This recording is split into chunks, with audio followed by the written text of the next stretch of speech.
Sean had somewhat delightful, somewhat quixotic Meghan McCain on, and Meghan McCain is, of course, Senator John McCain's daughter, who became famous A, for being John McCain's daughter, but B, for having a blog that was well attended during her father's unsuccessful run for the presidency this past year.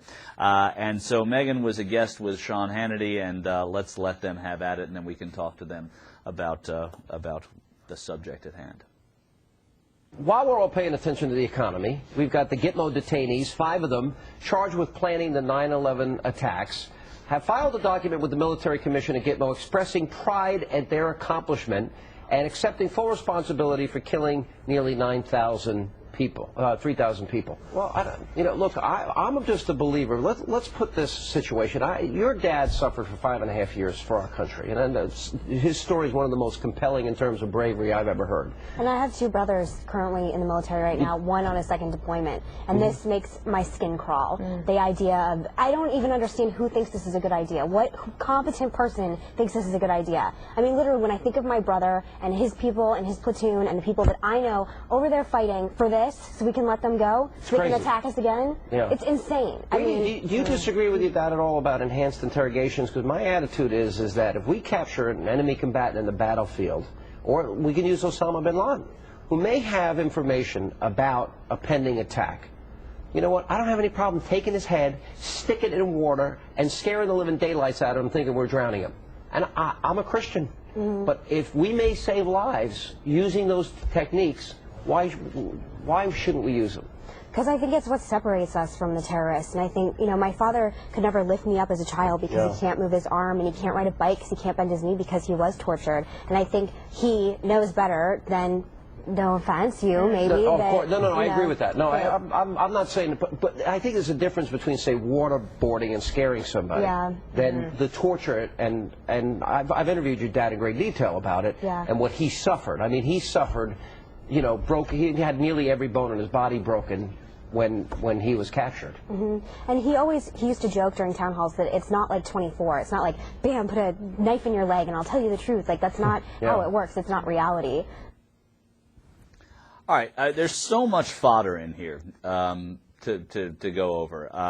First of all, Sean Hannity, my favorite part of it is when he says, I'm a Christian. I'm not an American, but I'm a Christian. And Meghan McCain basically says to him, you're not an American. Because she says, well, that's what makes us different. It doesn't make you different. It makes us, the rest of us, different. The thing about closing Guantanamo is not closing it and letting everybody go home. So these people are saying these horribly inflammatory, all these provocative things, these espousing their beliefs vocally.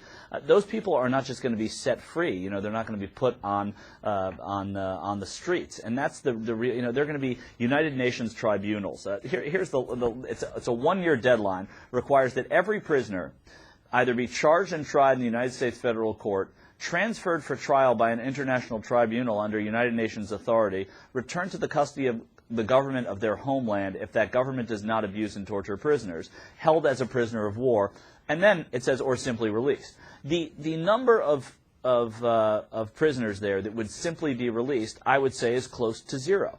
And that's my guess.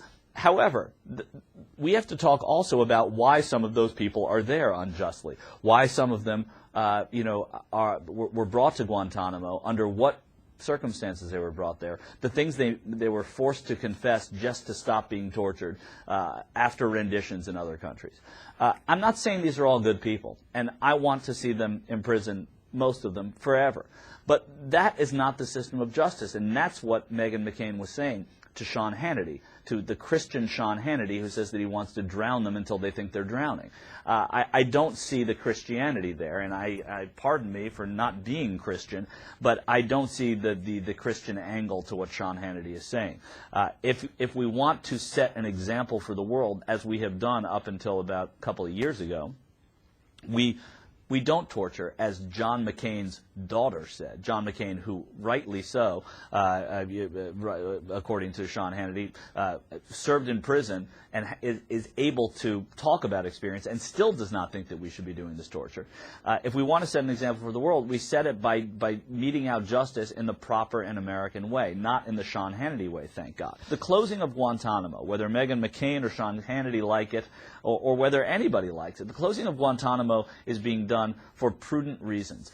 It is an ineffective way to incarcerate these people. They're not being shown the justice that America flexes, and until they are, they should that prison shouldn't be in operation. But they're not just going to, otherwise they would be letting them go right now. This is not about letting people go. This is about getting people justice.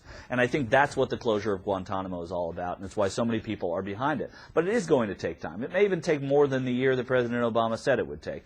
But it is the right thing to do. And it's not the right thing to do because it means we're letting people go free.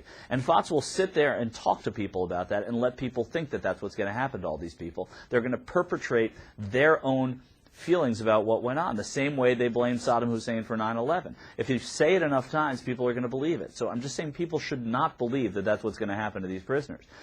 There is a whole infrastructure set up of how these people are going to be dealt with. And those 5 people who are saying that, what a glorious day 9/11 was, those people are not going to walk the streets again. Those are enemies of America, and America will deal with them, but they will deal with them in an American way.